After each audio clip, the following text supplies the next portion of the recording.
Fala galera, como é que vocês estão? Espero que bem. Vim fazer esse vídeo aqui para vocês para poder falar um pouco sobre como está sendo esse processo de enfrentamento à pandemia, né, na graduação aqui na UFMG. E vou falar especificamente do curso de enfermagem. Está sendo um rolezão, ninguém sabe o que fazer, assim, ao certo, né, não tem nenhum manual já pronto. Então está tudo sendo discutido e aí eu resolvi fazer esse vídeo para poder contar como é que está sendo essa experiência. Oi, Maisy. Para contar como é que está sendo essa experiência. E assim, eu estou aqui fazendo esse vídeo não como uma representação estudantil, tá? Não como ninguém do diretório acadêmico, nem nada disso, mas sim como um aluno que está passando por esse problema e um aluno que espera alguma resolução, né, por parte da universidade. Quero falar aqui já de uma vez, deixar claro que eu não estou fazendo nenhuma crítica pública, né, para a universidade, nenhum órgão, nenhum professor, nem nada disso, talvez seja um pouco. Mas sim o meu sentimento, né, de um aluno que está passando por esse momento e um aluno que espera, né, uma resposta aí da universidade e das pessoas que precisam tomar essas decisões. Acho que eu vou falar um pouco sobre o sentimento de todo mundo, de todos os alunos, e é isso. Espero que vocês não se sintam ofendidos. Só vou tentar relatar o que está acontecendo, né, desde o começo, e é isso. Então, antes de falar, acompanhe a vinheta, inclusive a vinheta nova, gente.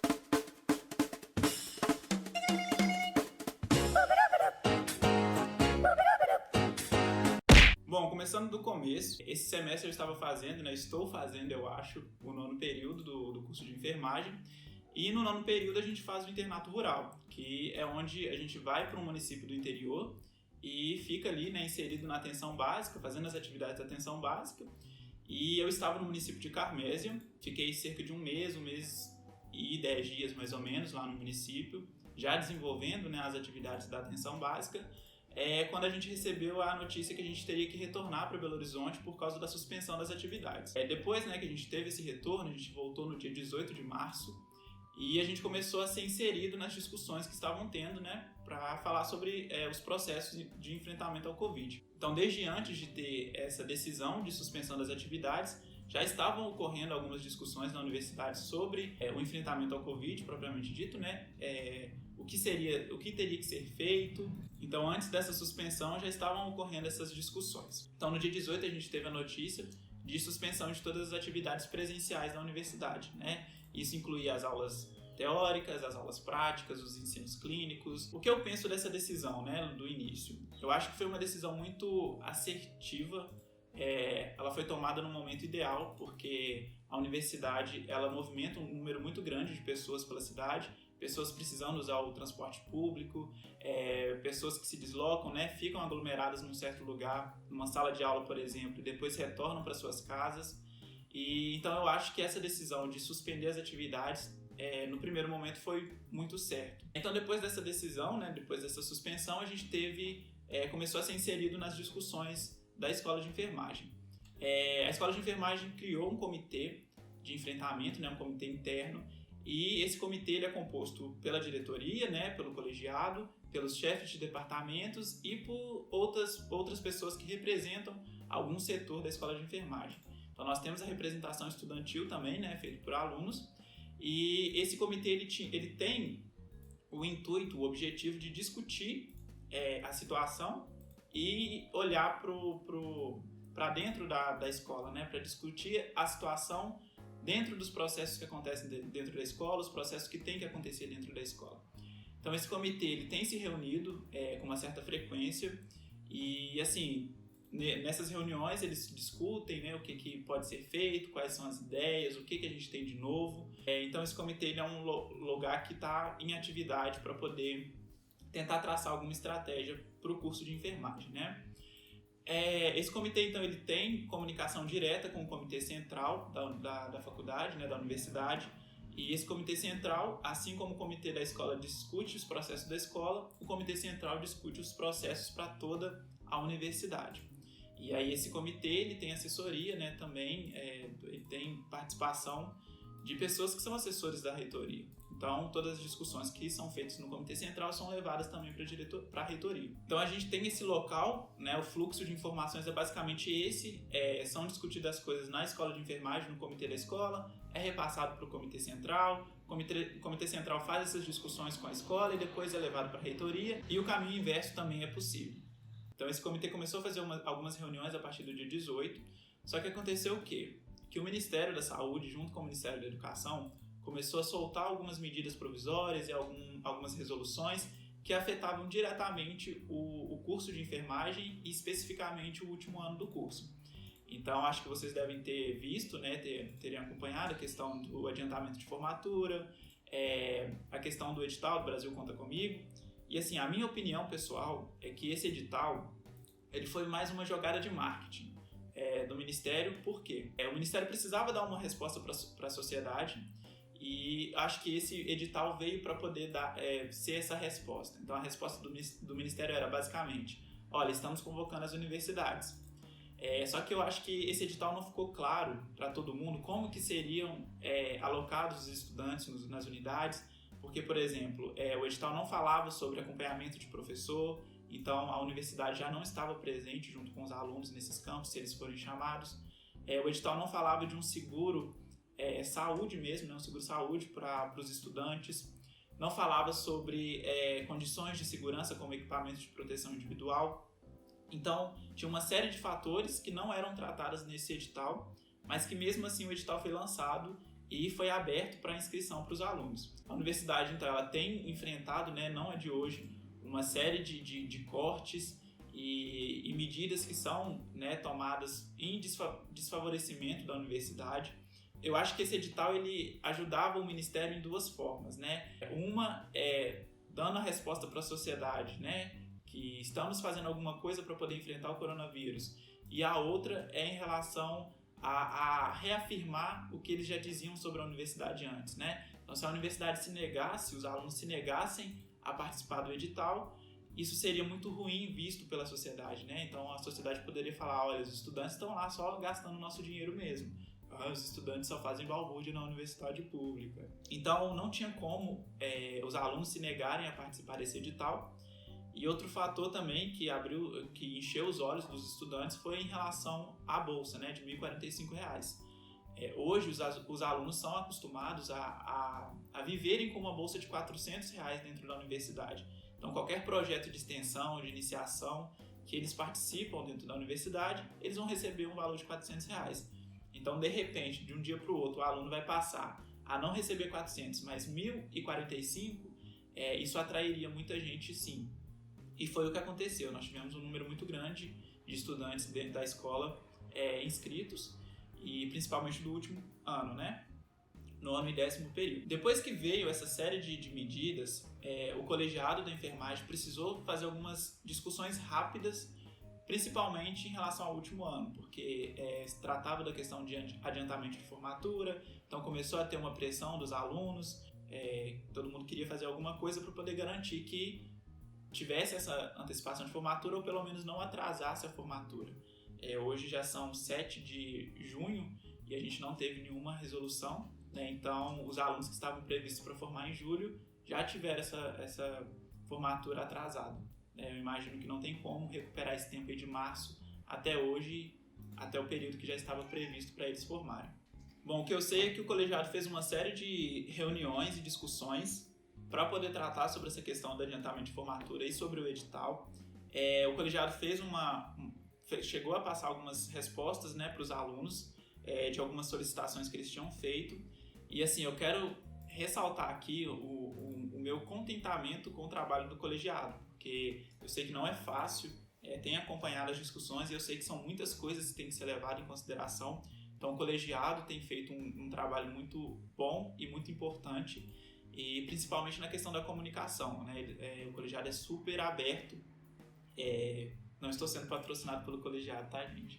Mas se quiser me patrocinar com créditos colegiado, por favor, estou aqui. Então o colegiado tem feito essa comunicação de forma muito aberta com a gente, tem recebido as nossas solicitações e as nossas dúvidas, e inclusive, né, a gente fez algumas solicitações para ele que a gente estava esperando uma resposta. Então, solicitações do tipo ampliação de créditos, que a gente pode flexibilizar, questão de abertura de matérias optativas online, para a gente poder conseguir completar a nossa carga horária de optativas. Então, algumas coisas que a gente pensou que nós pensamos que poderia ajudar a gente a passar por esse período, né, e não ficar totalmente parado. Algumas coisas o colegiado já respondeu para a gente, outras coisas não, porque não é uma decisão somente do colegiado, então tem questões que precisam da aprovação do CEP. O CEP, para quem não sabe, é o Conselho de Ensino, Pesquisa e Extensão da universidade. Basicamente é ele que faz as regras e os colegiados atendem. Claro que não é só assim, né? Não é engessado desse jeito, tem toda uma discussão e tal, mas é assim, o colegiado tem que seguir algumas resoluções que o CEP propõe. E aí, em relação a algumas solicitações que a gente fez, principalmente os alunos do 10º período, a resposta do colegiado foi que o CEP respondeu que teríamos que seguir o que é previsto hoje no nosso plano no nosso projeto pedagógico. Beleza, isso é bom, porque a gente consegue garantir que não seja feito coisas assim, mirabolantes, né? Porém, a minha crítica pessoal é que esses processos não estão sendo tratados de acordo com a excepcionalidade do momento. O que eu quero dizer com isso? É que a gente tem uma regra específica, né, uma resolução específica, por exemplo, do CEP, que fala sobre a flexibilização, por exemplo. Mas aí, a gente tem um momento que a gente não consegue fazer nenhuma atividade, nem presencial, nem online, e aí os alunos têm que ficar parados esperando. E esse momento parado gera uma série de outras questões que devem ser discutidas, e eu vou tentar trazer um pouco delas também mais para o final do vídeo. Mas enfim, a crítica que eu trago é que precisamos ter uma certa agilidade, uma certa flexibilização para poder tratar esses assuntos, porque o colegiado, o CEP e a universidade, ele está lidando com vidas e vidas inseridas em diferentes contextos, em diferentes realidades. Então, simplesmente falar, olha, você tem que seguir o que está previsto no seu plano pedagógico. Talvez esse plano pedagógico ele não é específico o suficiente para poder tratar da minha realidade ou da realidade de outro aluno, porque vão ser realidades diferentes. Então é isso, eu acho que a gente tem que pensar um pouco melhor se é realmente essa a resposta que a gente tem que ter no momento. Simplesmente siga o seu plano pedagógico do curso. E aí eu falei, né, sobre a questão de uma sugestão que foi, por exemplo, as matérias optativas, né, algumas disciplinas EAD, e é justamente essa a próxima discussão que tem que ser feita na universidade, né, que inclusive já está sendo feita, a questão do ensino à distância. O ensino à distância ele é muito problemático para o nosso curso, e eu estou falando especificamente da enfermagem, porque a gente tem uma carga horária prática muito grande e assim, não são atividades que a gente abre mão de ter presencialmente, né, com o professor ou fazendo a prática ali no campo, né, com o paciente, porque são esses momentos que nos formam, né, que formam a nossa identidade como enfermeiro e abre os nossos olhos para algumas questões que a gente não vai conseguir enxergar fazendo uma prática online ou fazendo uma prática num boneco, por exemplo, exclusivamente. Então, a gente já tivemos, eu já conversei com alguns outros estudantes, é claro que a gente tem que abrir mão de certas coisas, mas a questão do ensino, a gente tem que garantir a qualidade, né? Então, fazer uma aula prática à distância, talvez perderia um pouco do potencial que essa aula poderia ter, né? Mas, enfim, logo quando teve a suspensão das atividades, lá no meio de março, a universidade montou um comitê para poder tratar especificamente sobre o EAD. Por quê? O Ministério da Educação também liberou uma medida, eu não sei se foi uma medida, se foi uma resolução, mas que as universidades poderiam optar pelo EAD ou não. E aí a UFMG montou esse comitê para poder avaliar se seria viável ter essas atividades online na universidade. Num primeiro momento, esse comitê avaliou que não seria bom que a gente tivesse essas atividades, porque a gente tem um perfil muito diferente de alunos. Ao mesmo tempo que a gente tem alunos que têm um acesso muito bom aos recursos, né, digitais e tecnologias, né, tem um computador exclusivo, tem um celular de uso próprio, tem acesso a uma internet de qualidade. A gente tem pessoas que não têm esse acesso todo, que moram no interior, ou precisam dividir o mesmo computador para a família toda, ou até mesmo não tem um ambiente em casa que favorece o estudo. Enfim, a gente sabe que muda a realidade também quando a gente está em casa. As pessoas que moram com a gente nem sempre entendem que tem um outro compromisso, então sempre surge aquele, me ajuda nisso aqui, ou então vem conversar com a gente. Então a gente não pode ficar exclusivamente fechado ali pro estudo, ou para a atividade que a gente teria presencialmente. Então esse comitê avaliou essas questões, só que agora a gente já está num período muito grande sem nenhuma atividade. Então a gente já tem mais, né, desde março, sem ter as atividades presenciais, sem ter as aulas, e isso acaba afetando meio que é uma reação em cadeia, né? A gente, quando voltar, a gente vai ter que ter a gente vai ter um número muito grande de atividades para poder fazer tudo acumuladas no mesmo tempo. Essa questão do EAD ela começou a ser repensada na universidade. O CEP, né, eu já falei para vocês, ele se reuniu nas últimas semanas com os colegiados também para poder perguntar qual que era a situação dos alunos desses colegiados. Então, por exemplo, o nosso colegiado participou dessa reunião e o CEP queria saber qual que era a realidade dos alunos de enfermagem em relação ao ensino à distância. O colegiado, mais uma vez, num trabalho muito bom, fez um questionário para poder perguntar, né, para poder ver a situação dos estudantes. Foi liberado esse questionário para os alunos responderam, o colegiado tem essas respostas hoje. Só que aí tem um outro questionário para a gente responder, eu acho que foi um retrabalho, que foi lançado pela própria universidade, né? Então não foi do colegiado, foi da universidade. Então a gente tem que responder esse questionário também. Bom, então a questão do EAD é isso. Está sendo discutido, ainda não tem nenhuma data provável, e isso nos deixa muito angustiados, né? Eu assisti a live da reitora, na última live que ela fez, e assim, a minha sensação depois de assistir a live foi que, tipo assim, para todas as perguntas a resposta é: estamos discutindo. Só que até quando vamos ficar discutindo? Até quando não vamos ter até quando não vamos ter uma medida implementada? Por que eu falo isso, né? Esse estamos discutindo gera um sentimento de frustração para os alunos. Eu me sinto frustrado, eu sinto que assim não tem nenhuma perspectiva à vista, e tem uma série de questões que esse estamos discutindo traz para a gente, como por exemplo os alunos do interior, né, que não moram em Belo Horizonte e estão em Belo Horizonte só esperando essa decisão: vamos ter aula ou não vamos ter aula? Então, como que fica esses alunos, né? Esses alunos pagam aluguel, então eles vão ter que cancelar o contrato, eles continuam pagando, mas continuam pagando para não usar. Alguns voltaram para suas casas, né, do interior, mas continuam pagando o aluguel aqui para poder garantir o local que eles moravam. Então, o que vai ser feito para esses alunos? Foi feito algumas perguntas do tipo na live da reitora, só que eu acho que eles não estavam lendo os comentários e tinham algumas perguntas prontas. Foi a sensação que eu tive, eu posso estar errado, mas o que deu para perceber é assim, né, a reitora até falava assim: a gente tem que discutir com os alunos, mas poxa, a gente estava perguntando ali nos comentários, por que não responder algumas perguntas dos comentários? Porque só seguir um script pronto? Por exemplo, teve uma pergunta sobre essa questão do aluguel, e a reitora respondeu sobre biblioteca. Tipo assim, quando que voltaria o acesso às bibliotecas? Tipo assim, não era o mais importante no momento. A gente tinha que, né, enfim. Então essa sensação que eu fiquei depois de assistir a live, e essa sensação que eu tô depois da resposta do colegiado, que o CEP não flexibilizou algumas coisas, eu acho que fica muito difícil pra gente só esperar, ficar em casa esperando, porque a gente não sabe até quando esperar. A gente está com um problema, né, falando sobre saúde mental. A gente tem um certo problema quando a gente fala só para os alunos esperarem, porque tem a questão da ansiedade, tem a questão da depressão. Quando a gente tem aula presenciais, né, a gente sabe que esses casos já existem, isso é um problema da nossa sociedade, mas quando a gente tem as aulas juntos, né, todos os colegas ali dentro da classe, a gente consegue perceber como que o colega está. Agora, todo mundo isolado dentro de casa, como que a gente vai ter essa percepção, né? Como que a gente como que a gente vai garantir que essa pessoa não se isole, entre num quadro depressivo muito grande e chegue até talvez num suicídio? Isso tem que ser discutido. Então, essa questão da saúde mental, ela tem que ser levada a sério nesse momento de decisões, de discussões.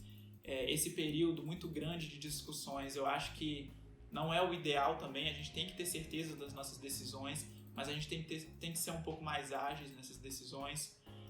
Outra questão também sobre a vulnerabilidade dos estudantes. Eu falo sobre a questão socioeconômica mesmo. A FUNP não garante um auxílio para todos, e tem casos, por exemplo, de um aluno, vou falar especificamente do 9º período. O aluno tem um contrato assinado com a Fundep por causa do internato, né, do estágio no interior, e aí ele não pode concorrer a nenhuma outra bolsa, porque ele tem esse contrato ativo, então ele não está recebendo da Fundep, mas ele também não pode receber de um outro projeto, porque ele tem esse contrato ativo. Enfim, são situações que assim, precisam ser discutidas e que a gente precisa de alguma resposta. Eu tenho conversado com alguns alunos do 10º período, com a Bárbara, se a Bárbara estiver vendo esse vídeo. Então tá todo mundo sem saber o que vai ser feito. A antecipação de formatura já nem é mais antecipação de formatura, era garantir que não atrasasse, mas agora, né, a gente nem sabe como que isso vai ser feito. E tendo esse atraso do 10º período, o que isso pode impactar para a gente no curso como um todo? Para os outros 9 períodos, o que isso vai trazer de prejuízos? E não só para os outros 9 períodos, o que isso vai ter de prejuízo para a sociedade, para o mercado de trabalho? A gente vai ficar um ano, se a gente não conseguir formar alunos nesse ano, a gente vai ficar um ano sem ter novos profissionais no mercado. Que impacto que isso vai ter? Né? A gente já sabe que a gente tem uma defasagem muito grande de profissionais de enfermagem. Então, qual que é o prejuízo que isso vai trazer? Então, são uma série de discussões que eu entendo que é muito difícil tomar alguma decisão, mas essas decisões têm que ser tomadas. E até mesmo para poder aliviar para os alunos, por que não fala, então, olha, a gente vai ficar até, não sei, agosto, sem ter o retorno. Então, é garantido que a gente não vai ter o retorno até essa data, porque os alunos vão poder se programar de certa forma. Mas, enfim, eu estou me alongando muito nesse vídeo. Eu acho que eu queria falar era isso, sobre o panorama geral de como que estão sendo as discussões, falando da minha percepção enquanto aluno. Mais uma vez eu quero destacar o trabalho do colegiado. Não estou fazendo uma crítica ao colegiado, não estou fazendo nenhuma crítica aos professores, estou fazendo uma crítica a esse sistema de decisões que está, ao meu ver, muito inflexível e não está dando muitas alternativas, né, de soluções.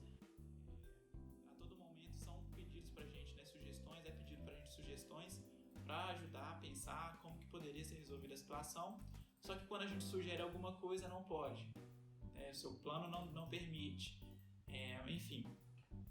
Acho que era isso que eu queria falar para vocês. Acho que o vídeo ficou um pouco grande, mas eu vou tentar trazer algumas outras discussões em relação à legislação do nosso curso, né, já que se fala tanto do projeto pedagógico. Eu dei uma lida e eu quero destacar alguns pontos. Eu acho que isso vai ficar para um próximo vídeo, né, porque senão vai ficar muito grande. Mas é isso, eu quero agradecer vocês que assistiram até aqui, compartilhe aí com seus amigos, com os outros colegas. E se tiverem alguma questão que vocês querem discutir, acho que a gente pode combinar de fazer alguma discussão junto, ou aqui, ou no Instagram, enfim.